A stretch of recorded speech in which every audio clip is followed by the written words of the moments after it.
hear me?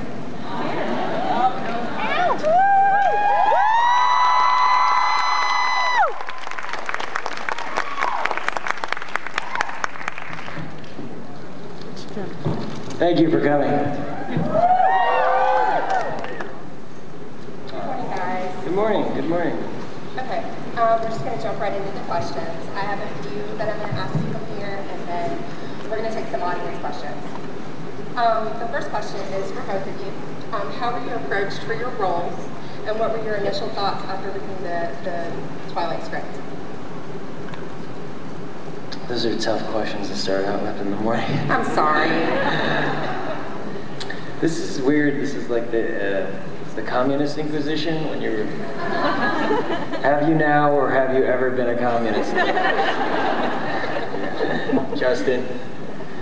No. All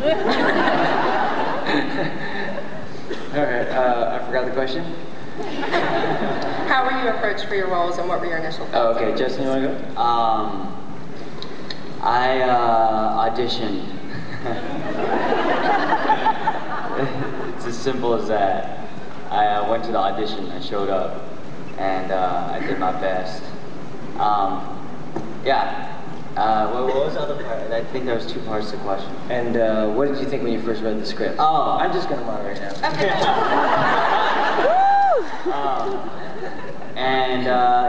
After I read the script, I was just wondering how Catherine was gonna do it, because she's known for more like indie type of films, and I was just wondering how they're gonna fly through trees and all that stuff.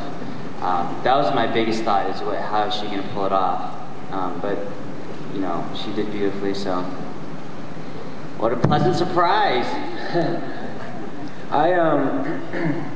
My agents called me and they said, "Do you want to do a vampire movie?" And I said, "No."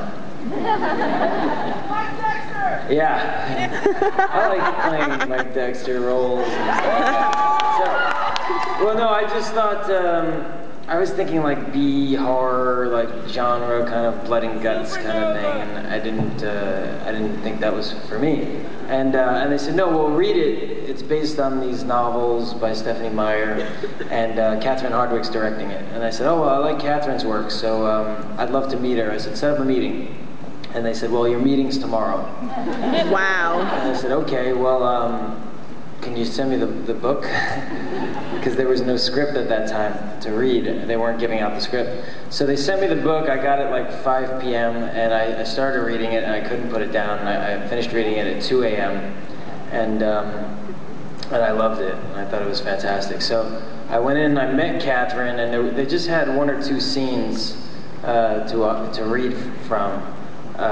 But they didn't have the script, so I kind of knew what the scenes were from reading the book.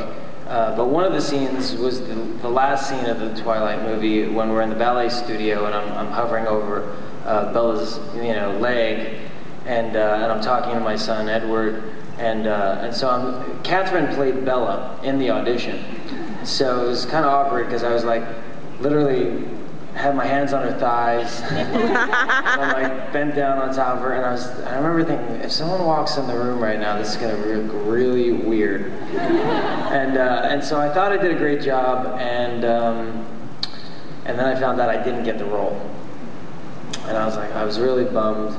And they went with another actor who was like 10 years older than me, because they wanted to, they were worried about the age, making him look old enough to play their father, even though he was supposed to be 23 in the book, but they were going to skew older in the movie.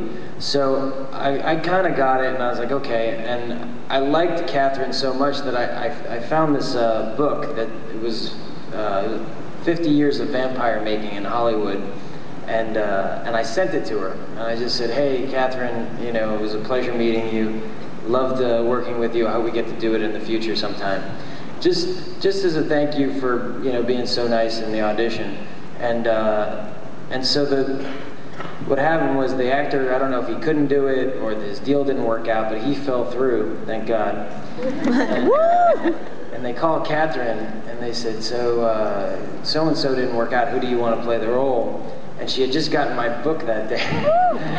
So she looked down and she goes, well, how about Peter Facinelli? So I always joke with Catherine and say I bought the role for $29.99. And what did I think of the script? Well, I loved the script. I thought it was great. People always ask, well, is there stuff in there that you missed from the book? Well, the book is so detailed, it's hard to squeeze in everything, but I felt like it really represented what the book was. But I also, like Justin, was concerned about the tone, because when you're an actor, you don't know exactly what the tone of the piece is going to be. I mean, the director sets the tone, and there's nothing they can really show you to explain it to you. So you're kind of doing your part, and you're just hoping that the tone is right. And I remember, talking with some of the other actors and going, this is a very delicate, piece, because it could get really hokey fast. Like, we could look like the Munsters if this is not, if the tone is wrong. And to Catherine's credit, she put a really cool vibe on it and a really sweet tone, and it all worked. So I was proud to be a part of it. That's my story, and I'm sticking to it. Awesome.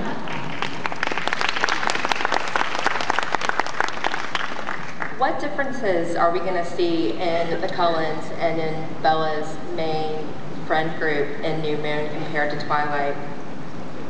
Does Bella get more friends? No, not really. All the friends at school stay the same. Yeah. I guess the only difference is I'm not trying to get with Bella anymore. Eric is Angela's boyfriend in New Moon. This is ooh, we hold hands, woo.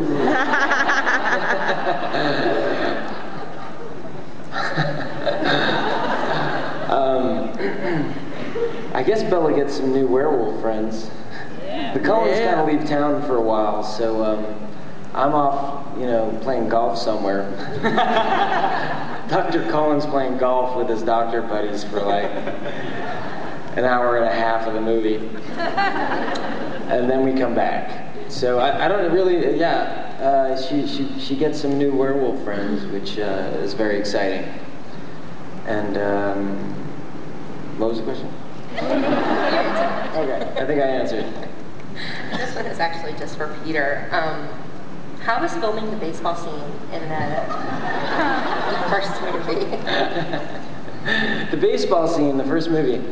Let's talk baseball. I love playing baseball. I played when I was a kid and growing up. So for me, it was like I was revisiting my youth. It was fantastic.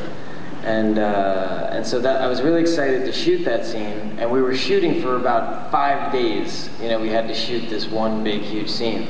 So we had a good amount of time. But the weather was against us like for most of those days. So it was really hard to shoot that. I remember the first day we shot,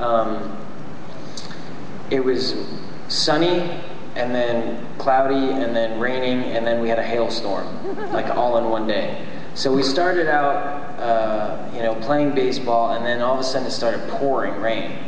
And it has to rain pretty hard for you to actually see it on film. But we were like literally drenched, and like white makeup's running down our face, and, all of our hair is like matted, and it was just getting really bad. So we stopped shooting, and Catherine was like, let's put some hats on them.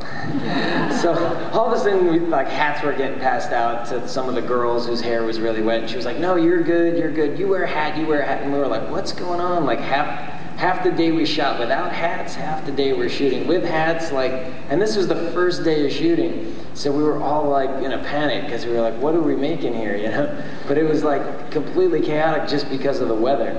And so the next day was a little better. The weather got better, and we were actually able to play. So they just kind of scrapped the whole first half of the day of shooting on Twilight. That should show up somewhere. We should do a second DVD with the first day of half of the day where we're all matted with wet hair and running white makeup. But to that extent, I had a